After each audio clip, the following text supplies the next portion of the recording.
Welcome, guys. We are definitely back in the third episode, actually part 3, let's say, of the first episode of this wonderful Back to the Future game.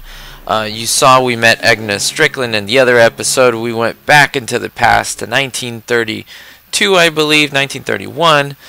And basically, we are here with this woman who is trying to ask us a question, but look, it says Carl Sagan, which obviously looks like Doc, arraigned in speakeasy fire. So this has been a mistake. Doc wouldn't do this. There's got to be some sort of mistake here. Carl wouldn't do something like that. It's surprising the lengths a person will go to when it's a clear-cut matter of right and wrong. You've got an honest look about you. You do support the side of righteousness, I trust. I know, Doc. How'd Doc get himself into... Doc? Doc is his nickname. I'm good friends with Carl. You are? Really? Oh, but I need an unbiased opinion for my story. Pretend you don't know him. How would you feel about his heroic act of destruction? Well, I'm against bombs. Well, I'm not so big on bomb blasts. Yes, but this bomb blasted a speakeasy, the very symbol of lawlessness and corruption. You're all for cleaning up the town, aren't you? Do you have a message for the vicious gangsters who still roam these streets, no doubt plotting to corrupt our citizens with another den of booze, sin, and debauchery? Nope. No, not really. That's the spirit. Destroy them with indifference. If we refuse to patronize their establishments and glorify their wicked exploits, they'll soon be exposed for the pathetic wretches they are. May I get your name? Yeah, it's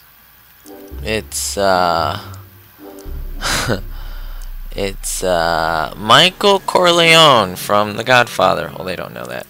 Michael Corleone. Thank you for sharing your candid opinions, Mr. Corleone. Edna Strickland, Hill Valley Herald. Edna? I know. I met you back. I'm familiar with your work. You read my column? How sweet! I know it's just an etiquette column, but I believe it'll lead to bigger and better... Oh! Einstein, no. Down, boy. Is this wretched creature yours? He assaulted me once before. What's got into you? Aggressive dogs must be kept on leash at all times. It's the law. Look it up. Doc. I gotta find Doc. Well? Oh, that's how he runs, huh? Okay. Well, flop house door. I'm not so sure I want to stay in a place that welcomes transients. That's true. Well, let's cross the street here carefully. Don't get run over, Marty. All right. Well, let's see if I can. Hi, Einstein. Oh. Okay. Well, if he was arrested, the only logical place would be for Marty to find Doc would be in the jail itself, right? So let's see. Police station doors. Who are you and what do you want? Can I talk to, Carl Sagan? Are you his lawyer? No. Then scram. Ooh.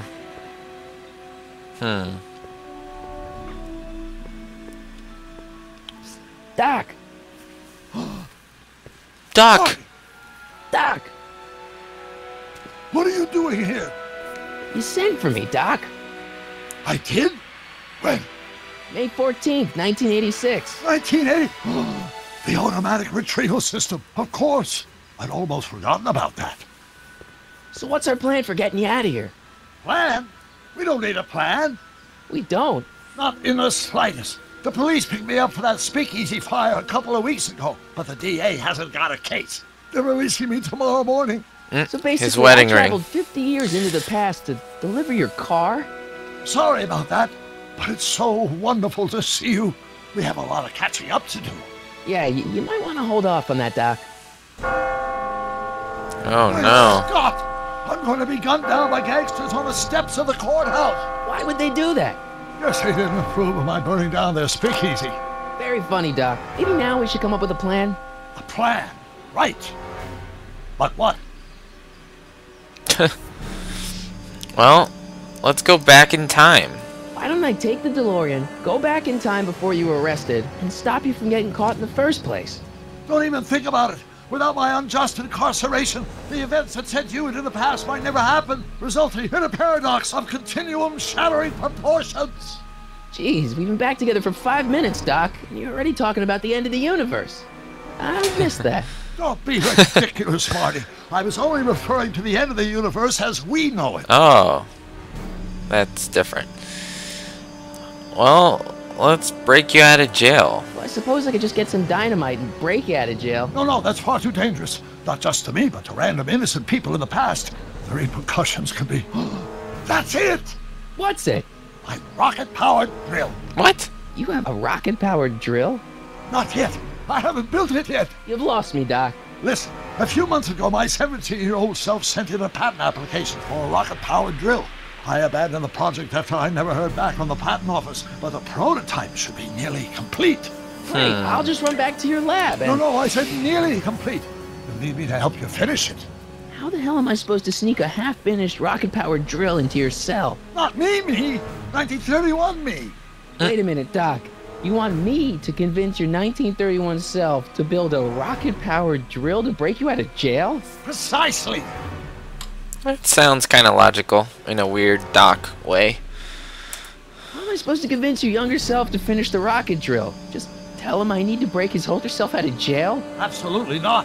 Whatever you do, you can't tell my younger self anything about time travel. I won't come up with the inspiration for the flux capacitor for another 24 years. Then what am I supposed to... Just be your charming self. From what I remember, I'm a pretty easygoing kid, so enlisting me in a scientific adventure should be a piece of cake. Well, where can I find your younger self? Let's say I go along with this crazy idea. Where can I find you? I mean, the other you. How should I know? It was over 50 years ago. Why don't you go over to the soup kitchen next door and give my house a call? They'll know where to find me. Soup kitchen. Got it. Just stay away from the soup. It'll cause irreparable damage to your digestive system. Thanks, Doc.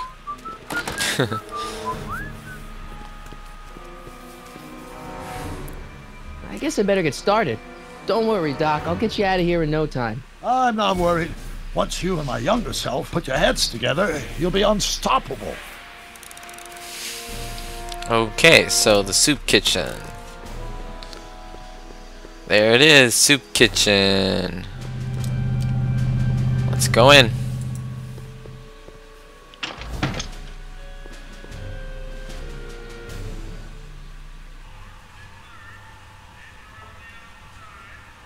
So is this like a homeless soup kitchen, or like, yeah, for charity? Huh. McFly! Biff? Kid! Grandpa? That's Mr. Tannen to you, Artie. What are you doing out here? Well, I was getting kind of hungry, so I figured I'd come down here for some free soup. Just thought I'd come down for some soup. Think, McFly. The DA's throwing around subpoenas like Babe Ruth. I don't think Ruth's a pitcher anymore. Shut it. If one of those subpoenas landed in the hands of my number cruncher, I'd be in a whole lot of trouble. I could even get sent up the river. You wouldn't want that, would you? Would you? No, of course not, kid. All right. That's better. What are you looking at, punk? Keep your eyes on the soup, kid. Well, Well, what? what are you still doing here? Sorry, kid. I'll just run back to the safe house. You do that. And McFly, Yes? that hat's too flashy. You better let me hold on to it. Now scram! You got it, boss. And don't come out until I give you the all clear. I swear, if even one of you mooks could add 2 plus 2 without your fingers, I'd dump that wimp into the lake. Hey! Anyway, I'm off to make myself irresistible. Don't let anyone burn down the shop while I'm gone. That's a good idea.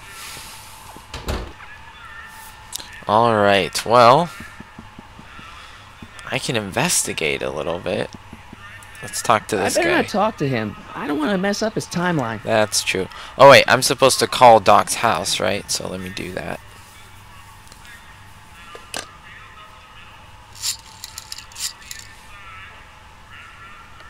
Brown results? Hi. Do you know where I could find Emmett Brown?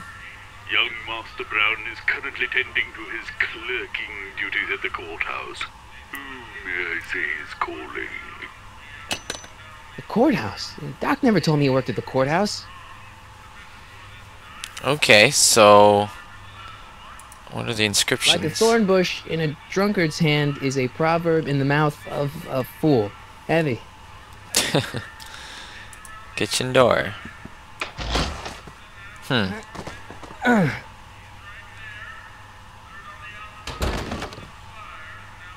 no way I'm gonna keep that door open without some help.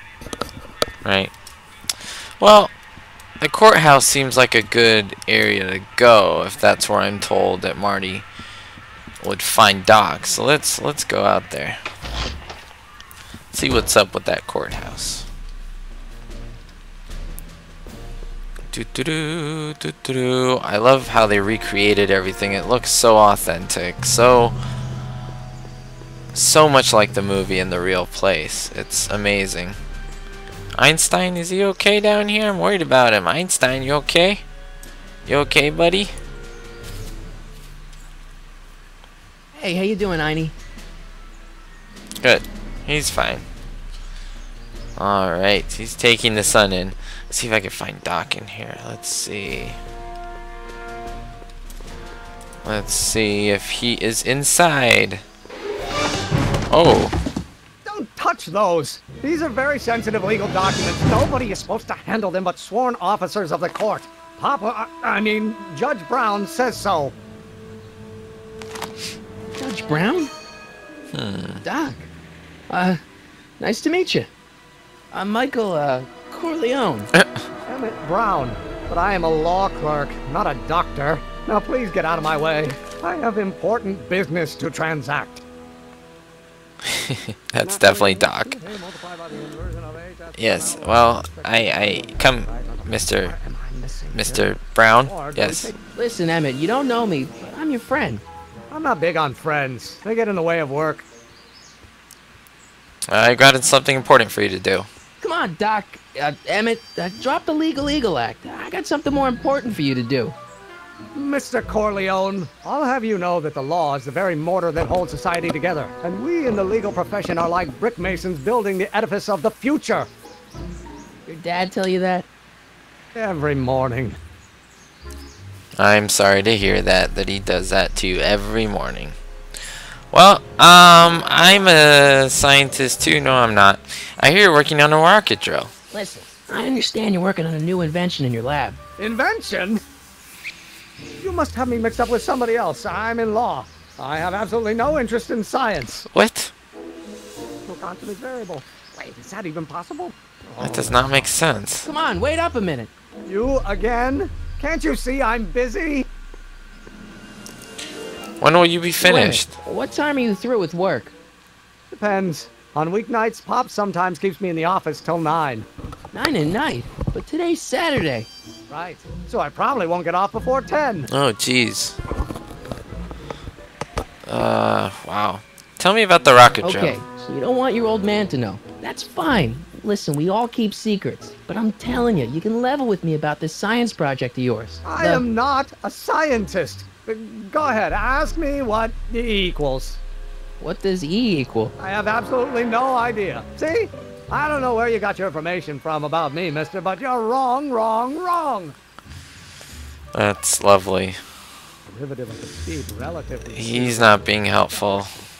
Let me talk to old Doc, or my Doc, whatever.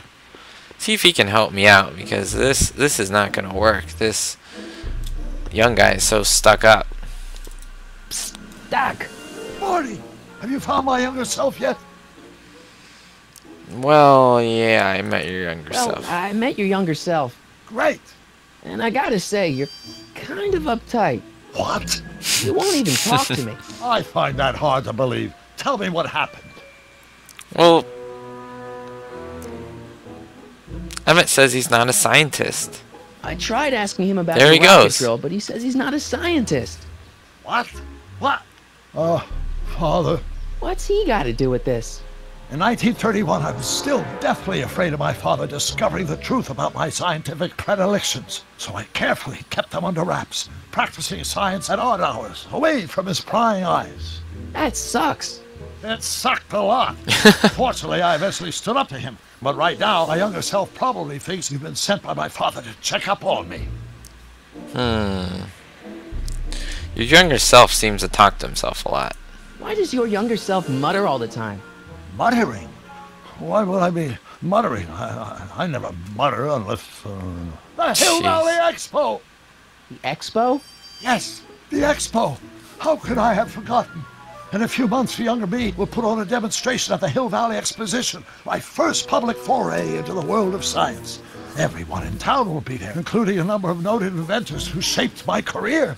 So, it was a big success?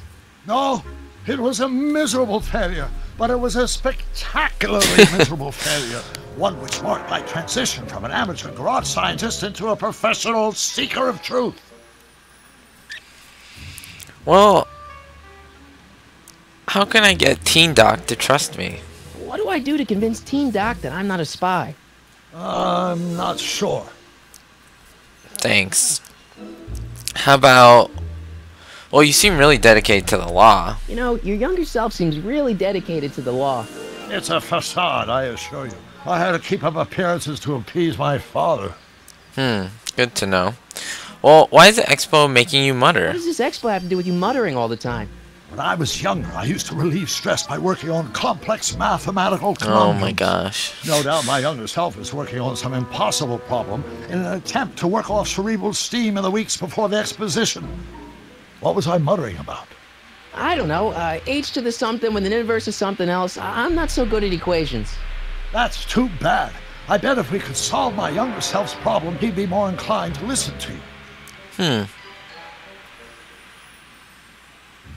Well, I can't figure out what he's I still talking can't figure about. out what your younger self is muttering about.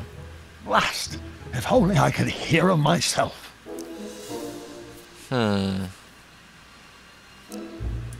Let's talk about your younger self's problems later. Okay, but don't forget we're on a bit of a deadline here. Right. Well, I'm gonna go find younger Doc again, and I might just stop it there because we're getting close with time. And oh, there he is. Let me just see if Will you just give me a chance? Harassment's a federal crime, Mr. Corleone. right. What are you doing? What's this important business you're up to? It's a legal matter, very complicated, very abstruse. I need to obtain 5 sets of initials on every copy of this writ of indemnification before before Judge Brown can even think of granting a waiver to the party in the first part. You have no idea what it's about, do you? That's how important it is. How about quitting early? How about you knock off work early and I'll buy you a beer, or soda. What do you say? Don't try to tempt me from my duty with sugary beverages. Keeping the wheels of justice turning, that's my one passion in life. Besides, if I left before 8, my pop would kill me. Well, I'm gonna stop here, guys, just because I don't want another cutscene to come on. I hope you really enjoy this series. It's a wonderful movie-like atmosphere here, continuing the story of the first 3 movies. So, if you like this video, if you like the series, please like and subscribe if you haven't already, and I'll see you guys very soon. Thanks!